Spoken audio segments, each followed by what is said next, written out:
Hola niños, bienvenidos a la clase de ciencias. Recuerden que ahora estamos trabajando de manera integrada, o sea, en conjunto con otra asignatura. Hoy trabajaremos con inglés y con lenguaje. El desafío de hoy es indagar. Indagar para explicar buenas prácticas para ahorrar energía eléctrica en nuestros hogares. Para ello, vamos a realizar el siguiente plan. Vamos en primer lugar a recordar los pasos de la habilidad de explicar. Vamos a indagar en prácticas de ahorro y, por supuesto, vamos a trabajar habilidades científicas como predecir y comunicar. Adelante, teacher, vamos con los pasos en inglés. Explain. It refers to communicate information to others so that it is understood. Identify what is going to be explained as the first step. Como recordó el teacher, el primer paso es identificar lo que vamos a explicar. En este caso, vamos a explicar buenas prácticas en el ahorro de energía en casa. Step 2. Recognize the characteristics of what you need to explain. El teacher nos indicó que tenemos que fijarnos en algo, ¿cierto?, para poder explicar. Entonces vamos a predecir, es decir, vamos a responder anticipadamente respecto a qué prácticas consideraríamos nosotros, ¿cierto?, buenas como para ahorrar la energía en tu hogar. Piensa. ¿Pensaste en alguna buena práctica para ahorrar energía en tu hogar? Anótala. Un ejemplo de una buena práctica sería el usar equipos de bajo consumo energético. ¿Qué significa eso?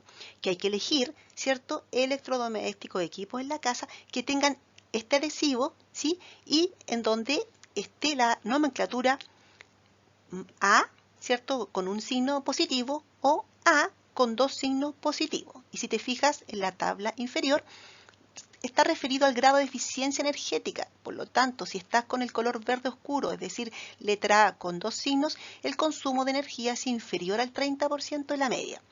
Y en el otro caso, entre el 30 y el 42%. Por lo tanto, eso es la recomendación. Predice ahora otra buena práctica en el uso de energía. Ya vimos que una buena práctica era usar equipos de bajo consumo energético. Te invito a pensar y a responder. ¿Terminaste con tus predicciones? Si no es así, detiene el video. La idea es que tú hagas tus propias predicciones, o sea, tus respuestas anticipadas. Otro ejemplo que te voy a dar de práctica de ahorro de energía es el uso eficiente de esta energía. ¿Cómo es eso? Apagando las pantallas de televisión, computador u otros si no la estás usando. El abrir el refrigerador en forma breve, es decir, lo abro y lo cierro, no lo mantengo abierto. Y que en la casa se use la lavadora en su capacidad máxima. Significa que no hay que estar a cada rato echando ropa y lavando, sino que hay que ordenarla y acumularla y hacer la clasificación de lo que es oscuro de claro, etcétera. La mamá eso lo sabe, pero que se use en capacidad máxima, no que se use en forma tan reiterada, porque eso es un uso ineficiente de energía, lo contrario a lo que buscamos.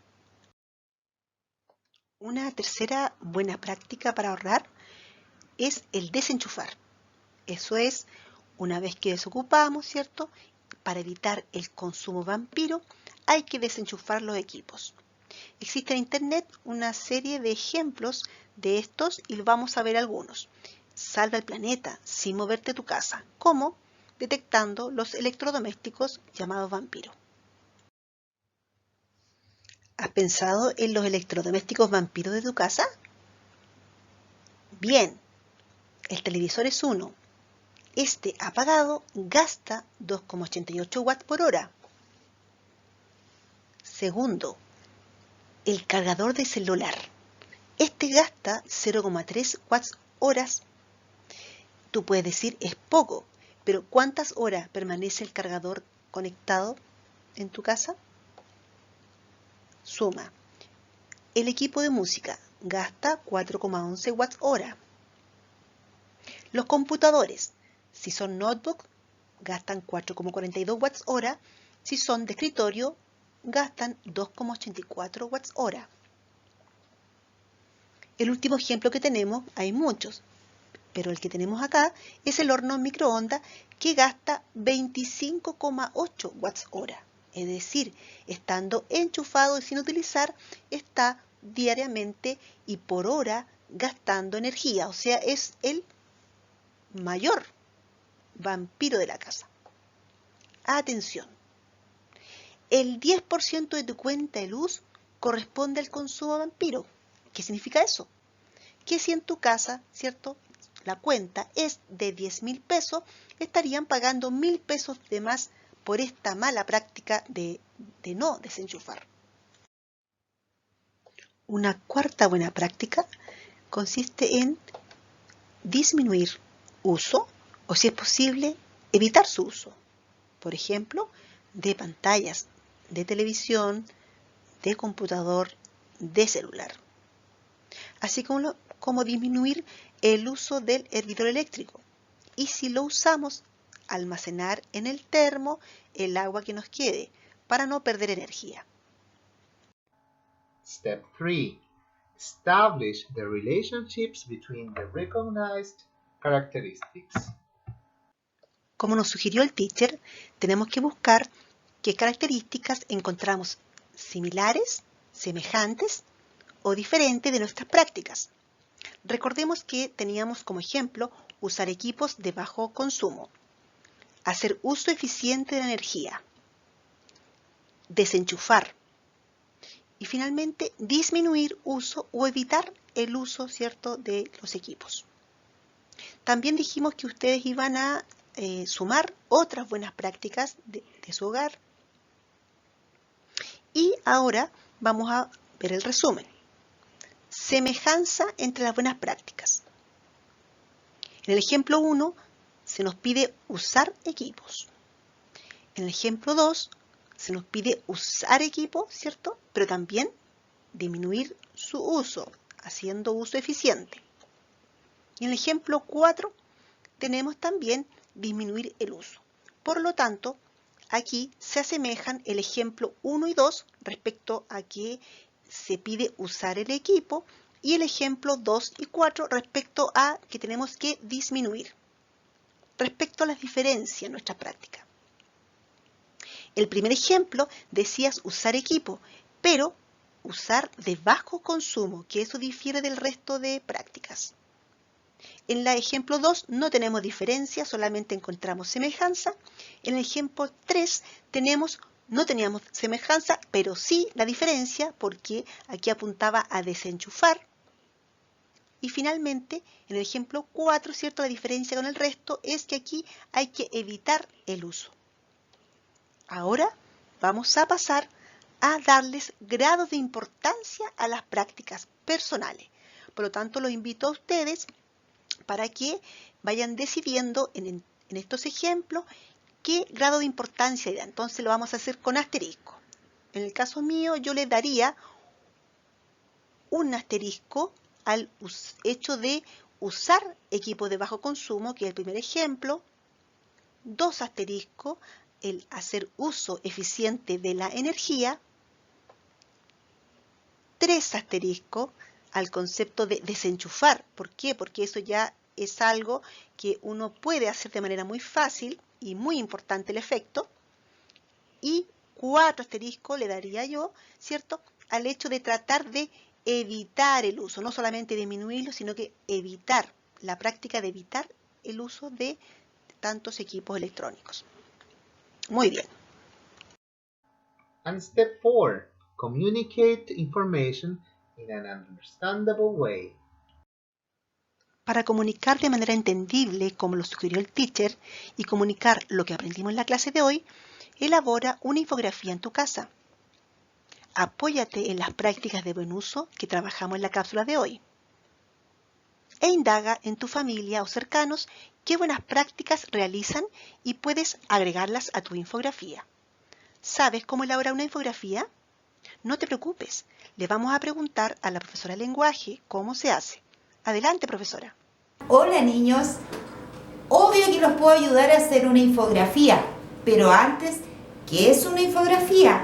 Una infografía es información gráfica. ¿Qué quiere decir esto? Es una representación visual que incluye imágenes, gráficos, tablas y textos muy breves que resume un tema que puede ser complejo de manera fácil para poder entenderlo mejor. Es muy provechoso las infografías, ¿saben por qué? Porque el contenido visual se nos queda mucho más en nuestro cerebro, por lo tanto podemos capturar más la información. Ahora bien, ¿cuáles son las partes de una infografía? Una infografía tiene un titular, que es aquel que resume la información visual y textual, ¿verdad?, que presenta una infografía. Este tiene que ser breve, sencillo y que resuma toda la información. Puede tener subtítulos, ¿verdad?, que es una ampliación del titular. Tiene un texto que proporciona al lector en forma breve toda la explicación necesaria para comprender mejor las imágenes. Lo que las imágenes no pueden expresar se expresa por medio de textos breves, por palabras. Tiene un cuerpo, que es la información visual, que puede presentarse a través de gráficos, mapas, cuadros estadísticos, diagramas, imágenes, tablas, etc. Tiene una fuente, ¿qué es eso? Indica de dónde yo obtuve la información. Esta se debe presentar en la infografía. Y tienes crédito, que es el nombre del autor o autores que hicieron esta infografía. Ahora, para hacer tu infografía hay 7 pasos que debes considerar al menos. ¿Cuál es eso? Primero, plantearte tu objetivo. ¿Qué es lo que quieres informar? ¿Qué vas a decir de ese tema? ¿Qué es lo que quieres que el receptor sepa? Segundo, investigación. Tienes que investigar en distintas fuentes, buscar distintas fuentes para conseguir la información. Tercero, selección. De todo el material que reúnas, tienes que seleccionar aquello que te sirve, aquello que es lo más importante. Cruza los datos de una forma que al final consiga poner toda la información que desees. El objetivo es seleccionar y no resumir un puñado de información. Cuarto, redacción, revisión y corrección. Es hora de organizar el contenido, pensando en la estructura que tendrá tu infografía.